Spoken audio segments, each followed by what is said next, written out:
And Spaceport is a novel custody platform that envisions a world where gamers immerse themselves in a Web3 experience. What is Spaceport trying to solve?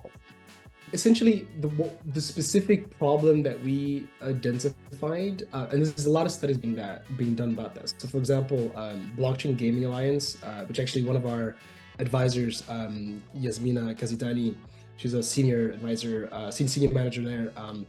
So there's a lot of study being done about like how one of the biggest challenges for gamers to get into the space is accessibility, right? And the onboarding experience. So our premise is say like, look, Web3 interfaces can't be at the foreground of players' initial experience, right? Because today you have to go through all kinds of different gymnastics just to literally play a game with actually the fact knowing that the gamer does not necessarily care about the game yet, right? I mean, you gotta have to set up your central exchange, like set up your account on the central exchange to buy tokens. You gotta, set up, essentially connect your bank account on there. You gotta have to, send a token to a wallet. So we use MetaMask, for example. Then you have to bridge a new chain. Then you have to set up your custom RPC network, and that is just one wallet that you use to access that respective game on that respective ecosystem. But you may be playing other games on other ecosystems, so you have to get another wallet and do the exact same, process.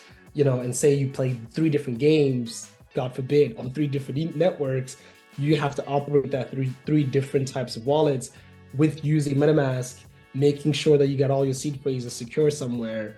And you're like, dude, I just want to play the game, bro. I don't even really care about the game like that. Like my friend talked to me about this game that's really cool called whatever, Lithium, whatever.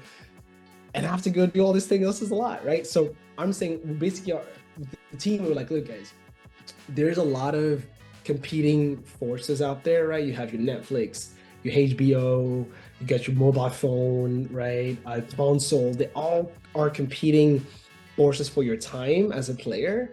And so the more friction you can reduce, the more odds you increase for the players to play your game, right? And so the experience essentially, for the user has to be frictionless. We have to reduce as much friction as possible.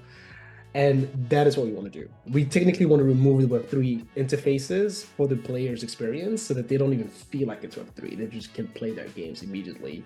Given why we have a cross-chain kind of platform that's a custodial provider where you don't have to create multiple different accounts on multiple different ecosystems. You create one account, and that's the only account you have to create forever and access different ecosystems, different networks,